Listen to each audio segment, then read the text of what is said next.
తమిళ మహాకవి కంబన్ వ్రాసిన తమిళ రామాయణం శ్రీ రామావతారం. దానికి సంక్షిప్త తెలుగు చేత నా ఈ కంబ రామాయణం. అందమైన వానర యువతుల పరిష్వంగంలో వారి కేశాలే పై వస్త్రాలుగా ధరించి సుగంధ పరిమళాలు ఆస్వాదిస్తూ చలువరాతి తిన్నె మీద మధుపాన మత్తుడై హాయిగా నిద్రపోతున్నాడు వానరరాజు సుగ్రీవుడు. అంగదుడు వచ్చి ఎంత లేపినా లేవలేదు. ఆయన మత్తు దిగలేదు. చేసేది లేక హనుమంతుడిని వెంటబెట్టుకుని తల్లి అయిన తారాదేవి మందిరానికి వెళ్ళాడు అంగదుడు. అమ్మా, లక్ష్మణస్వామి కోపంతో బుసలు కొడుతూ నగరానికి వెలుపల వేచి ఉన్నాడు అని పరిస్థితి వివరించాడు. మన కర్తవ్యం ఏమిటి ఇప్పుడు అని తల్లిని అడిగాడు. ఒక నిట్టూర్పు విడిచింది తార.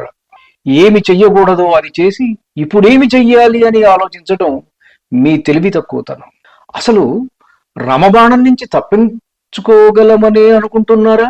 సైన్య సమీకరణకు రాముడు మీకిచ్చిన గడువు ముగిసిపోయింది. మీకిచ్చిన గడువు ముగిసింది. దానితో పాటుగా మీ జీవితాలు కూడా నేడో రేపో ముగిసిపోనున్నాయి. నా మాట విననందుకు మీరు ఫలితం అనుభవించాల్సిందే. ఎంత ధైర్యం మీకు!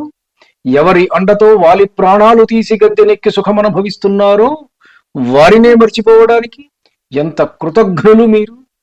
రాముడిని అగౌరవపరిచిన వాడికి రామబాణం చూపాల్సిన త్రోవనే చూపుతుంది, పంపాల్సిన చోటుకే పంపుతుంది. సీతా వియోగంతో రామచంద్రుడు ఒక ప్రక్క బాధపడుతుంటే సుందరాంగుల కౌగిళ్లలో మీరు సేదతీరుతారా? సత్యాన్ని మరచారు, శీలాన్ని కోల్పోయారు. ఇప్పుడిక రామలక్ష్మణులను ఎదుర్కోగలమనే అనుకుంటున్నారా? రాముడి ఒక్క చూపు చాలు మిమ్మల్ని మసి చెయ్యడానికి. ఆయన ఒక్క గడ్డి పరకను అభిమంత్రించి విడిస్తే చాలు వానరమూకనంతటినీ అదే కట్టగట్టి యమపురికి తీసుకుని వెళుతుంది అంటూ అందరినీ చీవాట్లు పెట్టింది తార. రామలక్ష్మణులు కోపంగా ఉన్నారన్న వార్త దావానలల్లా కిష్కింధ అంతటా వ్యాపించింది. దృఢమైన కోతులు కోట తలుపులు మూసివేసి తలుపులకు గడిపెట్టి బలమైన పెద్ద చెట్లు ఊడవీకి అడ్డంగా ఉంచాయి. లక్ష్మణుణ్ణి ఎదిరించడానికన్నట్లుగా అందరూ సిద్ధమయ్యారు. జరుగుతున్న తతంగం గమనించాడు లక్ష్మణస్వామి. పట్టరాని క్రోధంతో ఎడమకాలితో కోట తలుపులు ఒక్క తన్ను తన్నాడు. అంతే.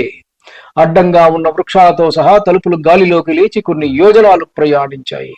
అది చూసిన కోతులు గాలిలోకి ఎగిరి ఎటువారటు పారిపోయారు. లక్ష్మణుడొచ్చాడు, లక్ష్మణుడొచ్చాడు అంటూ పెద్ద కలకలం చెలరేగింది అంతటా. కిష్కింధను విడిచి పరుగులు పెట్టారు వానరులు.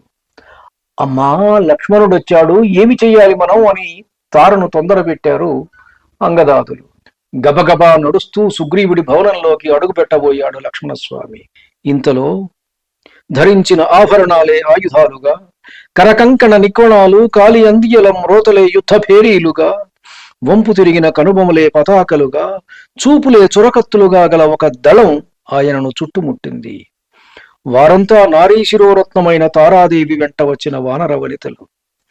లక్ష్మణుడి రాక విని హనుమంతుడు, అంగదుడు, నీవు తప్ప లక్ష్మణస్వామి క్రోధానికి అడ్డుకట్ట వేయగలవారెవ్వరూ లేరని ప్రార్థింపగా, జరగబోయే ఉపద్రవాన్ని ఆపడానికి అలా తరలి వచ్చింది తార.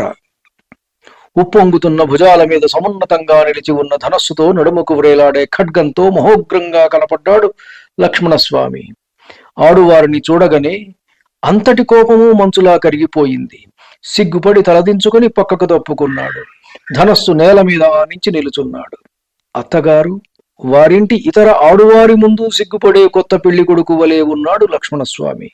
నిర్మల హృదయం గల తార అప్పుడు లక్ష్మణస్వామి ముందుకు వచ్చి నిలుచుంది. మహావీర, ఇంత దూరము కాళ్ల నొప్పి లెక్క చేయకుండా నడుచుకుంటూ వచ్చావు. నీ రాక మాకు ఎంతో సంతోషాన్ని కలగజేస్తున్నది. దేవేంద్రుని రాక కూడా మాలో ఇంత సంతోషము నింపదు. ఎన్నో జన్మల తపస్సు చేసిన ఫలము మాకిది. నీ పాదముద్రలతో కిష్కింధ పునీతమయ్యింది. ఇంతకంటే వేరే భాగ్యమేది మాకు లేదు. కానీ స్వామి, క్రోధంతో ఎర్రబడ్డ నీ రూపము మా వానరులలో భయం పుట్టించింది. రామచంద్రుడిని ఒంటరిగా వదిలి ఇంత దూరం నీవు నడుచుకుంటూ వచ్చిన కారణం తెలుసుకోగోరుతున్నాను అని మృదు మధురంగా పలికింది తార.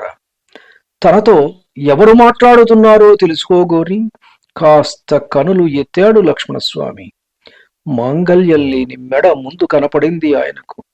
ఆ తరువాత పూర్ణచంద్రబింబము వంటి స్త్రీమూర్తి ముఖము కనపడగానే తన తల్లి అయిన సుమిత్రాదేవి గుర్తుకు వచ్చి కరుల నీరు నింపుకున్నాడు లక్ష్మణుడు. అమ్మా, సైన్య సమీకరణ చేస్తానని మాట ఇచ్చి తప్పిన సుగ్రీవుని మనస్సు తెలుసుకోగోరి నా అన్నగారు నన్ను ఇచ్చటికి పంపారు.